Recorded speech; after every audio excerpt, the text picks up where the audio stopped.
Welcome back, everybody, to The Creative Moment, Season 11, Episode 4. Still chugging along. I'm your host and co-host, Jamie Bohauer, Dante Bohauer, father and son. We've been here for over 3 years now, so let's get right into it. No wasted time. So I gotta watch if Justin Rose actually can pull this out or not. Anyway, today we are talking about titling your works, titling pieces of art, things like that. Hopefully you find some of these podcast episodes titled funnily, kind of. Sometimes I have good stuff, sometimes I don't. I'm curious your just kind of thoughts and how you go through the titling process, because I think I can title my photos well in some capacity, but in a lot of ways, whether it's a video name or even a caption on Instagram, I struggle with titles that I feel fit. So I'm curious to your perspective. See, that's like one of my hurdles with all, because on Flickr they have a place to title the photo. Just like daughter number 2, like obviously. So it's April, Poetry Month. I'm writing a poem every single day, and so I'm in dealing with titling works like every day. Sometimes a prompt though actually helps with that. Like a couple days ago, the prompt was blank, but blank, and it was meant to set up a tension type of thing. But you still had to fill in and create the title. But like it kind of helps. But it's interesting as I was thinking on different things, and in the poetic world, we have an easy out for titling. Just use the first couple words of the first line. Okay, if you remember Wordsworth, "The world is too much with us, late and soon." Okay, that's the title of the poem. Is "The world is too." It's just the first couple. So I was just like kind of thinking, we kind of have an easy out. Like we can just use that. But if you remember the poem "Poison Tree," where he eats the apple, Blake, and his enemy eats the apple and gets back at him. I know it's been, oh my gosh, it's been a while since he's been in school. But the title of that poem is "Poison Tree," and it comes back, the poem takes you back kind of to the title. And like that's a powerful image to use and to bring back. So I tend, because I also have to title my blogs, I have to title my Flickr photos, but for poetry, the first rule is I don't want to title it in such a way you don't need to read the poem. Like I don't want to give away the essence of the poem, but I still wanted to make it captivating enough to want to kind of read that. I just posted the poem for today's prompt, and it's a unique little poem, but the title is "Speak Death," and it's actually a poetic expression of actually how the physical movement of your mouth and everything for the word. But then there's a twist at the end with that. So my first rule, or the first thing I think about, is don't give away the punchline basically of the poem. Yeah. I mean, with your space being a much more text-based medium than mine, like titles I don't feel are as important with my photos. With videos, I do think they have some importance, especially if you're telling a story through the video. Like a hype video doesn't really need a title, but it's really interesting because I kind of come back to like when I listen to music and I'm scrolling through like an entire album, the first songs that I will listen to are titles that I think are, I don't know, that just like have this subconscious click in my head that sounds like it would be a good song. And so when I think about that for like my video titles or my photo titles or just like, again, Instagram captions or whatever it is, I do try and like, because obviously you want to lead them in to consume more of either that piece of work or other piece of works. I really struggle with the lead in without what you just said, giving it all away. And like with photos, again, you look at the photo, you look at the title. If I said the mountains and had a photo of mountains, whatever. But I struggle with like videos, the point of like, in Osceola, I do a lot of titles for their videos because they like the story, whatever. So we talk about they're basically slugging on their t-shirt, build your legacy or whatever. Yeah. I'm like, oh, it's title of video, build your legacy. And then the whole video is just kind of about the legacy. Like, you kind of know what you're getting in the video. And it is very just different because it is not harder, but you have to read the poem to kind of get the message. I can do a voiceover about building your legacy, and you might still watch the video because of the cool visuals. Like, I have more ways to kind of draw them in through that title. But I titled the Gish documentary. And it would have been really cool if I would have had like a cool title. And I mean, there's some external factors there that I couldn't title it. You know, if Netflix was producing it and it was impartial, they could title it something else. But I really, really struggle with that. I feel like when I do come up with titles, it either does give it all away or it's a little too literal and just Osceola basketball 2026. Yeah, and so the generic.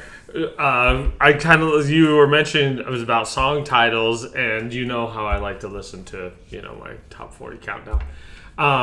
But Alan, so one of the ideas of the titles, Alan Hunter on one of the DJs, he always kind of makes fun of the songs that use the parentheses.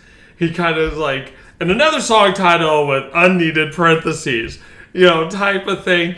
And so it just kind of highlights the fact that people, and like you mentioned, picking songs that kind of sound interesting, they react to the titles. Now, he has a little fun with it, but he also actually doesn't like song titles with parentheses. It's Take Me Home, parentheses, Country Road. Yeah. It's okay. Yeah, and so the reader, viewer, whatever, the title does matter. And there are no rules per se with that.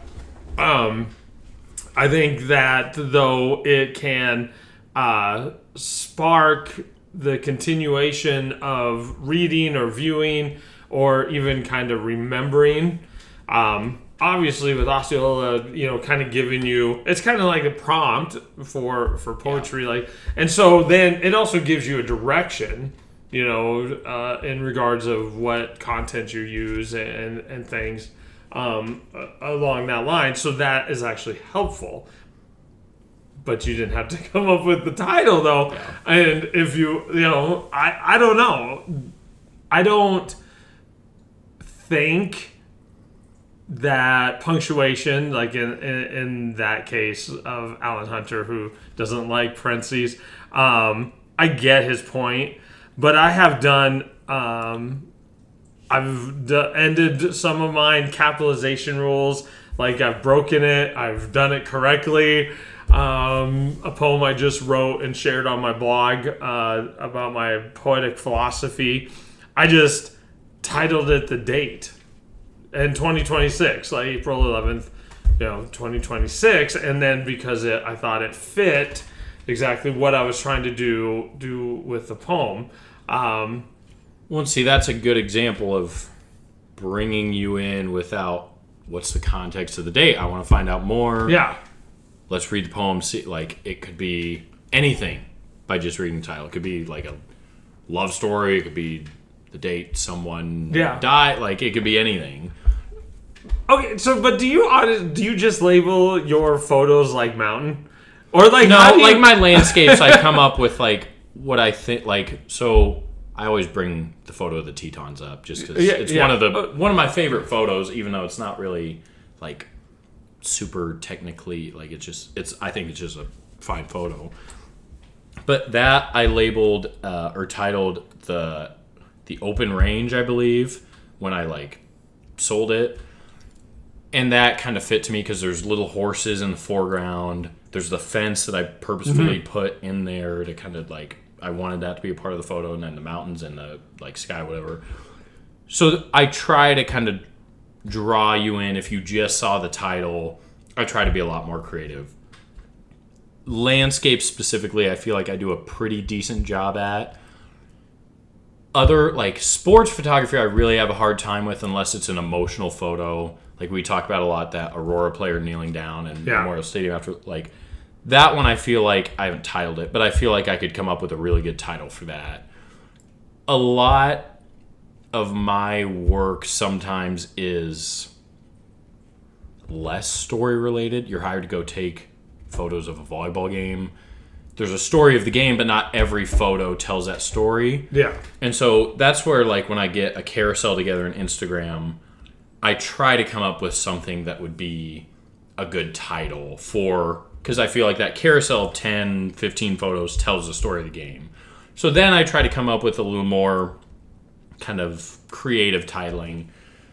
Doesn't always work. Sometimes I just end up with Sutton Volleyball. But it's a balance. And I don't know, like, I feel like I can tell a lot more story through a title with just one like landscape photo than I can through a photo gallery, unless it's kind of coordinated. Like my 2025 video, I just titled 2025, and I was super mad about that, but I'm like, it was just chaotic. It was a chaotic year, and I didn't know, like at the time when I was making the video, I didn't know how to really title it, but then 2023 was obviously a year. And so I was like, oh, the last 365, that kind of like puts it together in the terms of, oh, it wasn't a year. It was 365 days, and every day was really, like, there was some really hard emotional days. There was the hard drive failure, the famous hard drive failure. And then there were some really good days, successful days, all that. So I felt that was good. And then obviously I had the like subtitles, the most successful, the most painful, whatever days under that. That I really felt was a good title. I just kind of ebb and flow between when I come up with good stuff and bad stuff. I don't know. It is a struggle for me, definitely. And I feel like that Instagram caption or Facebook caption is me titling that job or video or post or whatever it is. Yeah.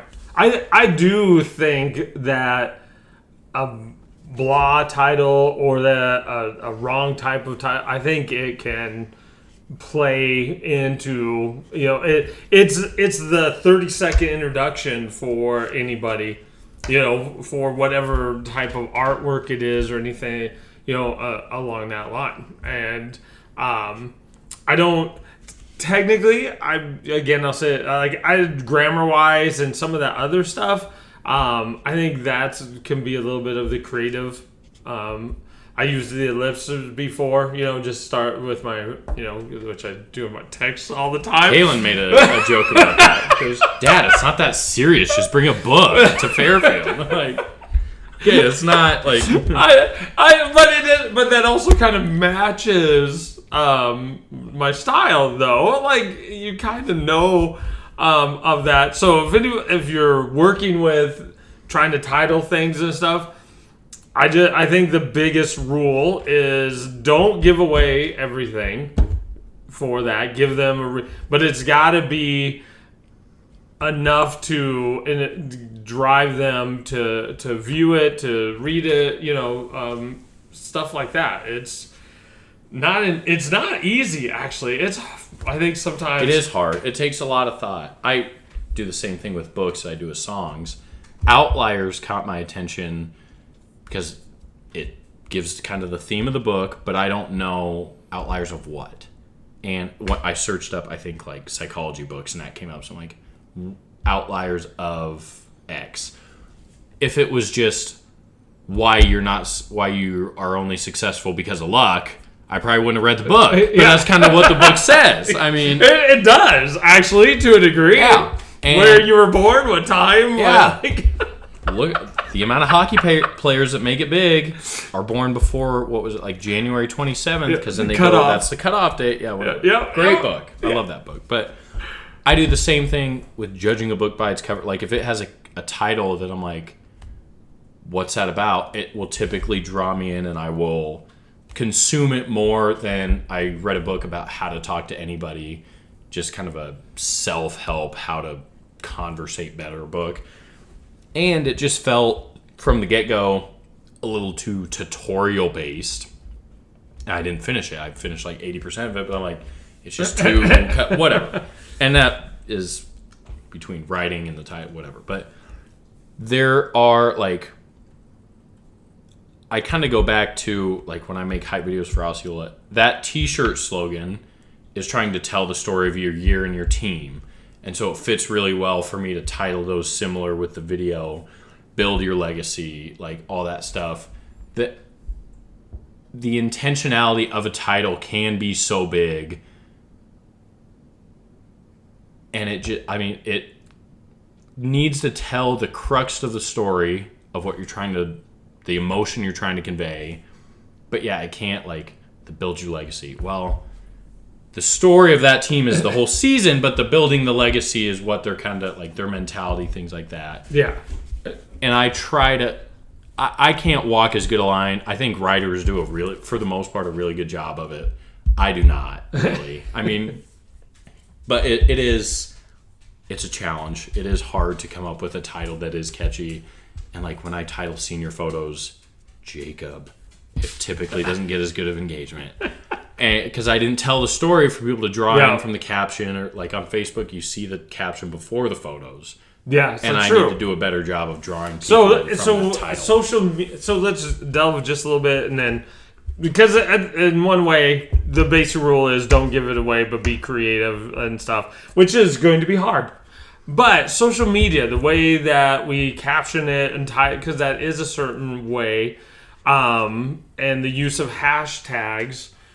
I personally, so when I share a poem, a lot of the times it's for the weekly challenge, and right now I'm sharing it. So I label, because you see, I have to do my poems in images because sometimes they're too long and I don't own, don't have the premium of X. So I always say the prompt. So day 12 prompt set was for this. Then I go the title of the poem. And then I usually share the poetic form so that when they engage with the poem, they know that this is going to be something like they may not have ever mentioned. If I have to deal with one of the Welsh like names, they look at that and go, "Oh, what the heck?" And then so that way they kind of already know that they're about to read something a little bit constructed differently than what they already say. And so I am not giving away the poem, but I think that's important, that's a way of setting up the reader for them to engage as best they can with the content. So besides, what other things you think, because you technically are still more social media active than I am to a degree. What other rules might somebody need or think about? In terms of kind of the poetic form, I think your spacing with thoughts on captions is really important. Like having a double space between maybe your title, your post, and then some context or whatever. I kind of go back to like my video postcards have done really well. And I think even just the title of saying video postcards Phoenix or video postcards Celebration of Lights, that does a good job of, it doesn't really tell much of a story, but the postcard part kind of says word choice. Yeah. Word choice. Hey, like back when people actually used to do that, postcard from Arizona, whatever. It seems light. We went to a cool place and wanted to show people, and that draws people in just from me saying video postcard. In terms of photos, like when I post a singular photo, it's usually a landscape. That is when I really lean into like my titles and stuff. I think of my like Zion photo. On my first hike, it was just the one vertical photo where you can see angels landing, and it's a morning from another world or something like that. Oh yes, I remember. And like that, I think that did a good job because there's not really another place that has that Southwest like Red Rock plus like canyon. I mean, the Southwest is the only place that really has that, like those kind of scenic things. And so I thought that was kind of cool because most of the time when you see like like Colorado has canyons, but they're just like regular rocks, gray stone, whatever. So yeah, word choice is definitely big. I think keeping it short, especially with our low attention span society, is good. Like a title should not be 8, 9, 10 words for the most part. Just saying, like I could have just titled that From Another World or something if I were to do it better or whatever. So kind of keeping it short and sweet again. I don't know the timestamp.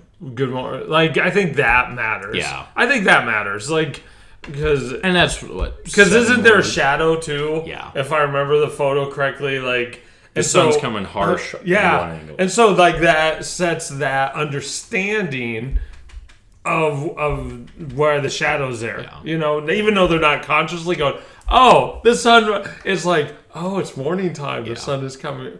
Yeah. So yeah, just kind of giving a little bit of context, but then letting them like, you're just kind of giving them an appetizer before the main meal. Like, here's what you can expect for this video, for this photo.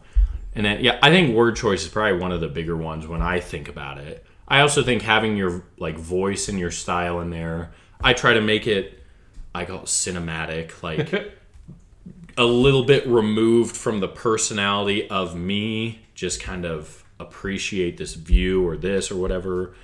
And then like sometimes I'll go more personal. So putting your voice intentionally into your titles, I think, is really good too. And people can tell when you're not, like, if it's ingenuine or you're trying too hard to be funny. Like I try to do funny stuff and it never goes well. And I don't know why, because I think I'm funny at times, but whenever I try to do a funny caption, nobody likes it. Yeah. Okay, I'll just stick to the kind of serious. Oh, I'm suave. That's kind of whatever. Well, I'll cut that part. But like the brand that I built up on social media is kind of more and maybe that's serious, why buttoned up ish type of thing. It is, and yeah. When that voice leaks, it doesn't really do well. So sticking true to your voice and your style, I think, is really important. Yeah, and I was just saying, like, yeah, I think I do that pretty good with like my blog posts and stuff like that. I've had some creative ones and ones that have. To a degree, I remember I had a blog post about resignation letter, and some friends actually thought that I was resigning from my job, and it was actually about life, our culture, and stuff like that. But it sparked, like, you know, it wasn't creative in the sense of everybody knows what a resignation letter is, but the connection to the blog post was the part. So, yeah.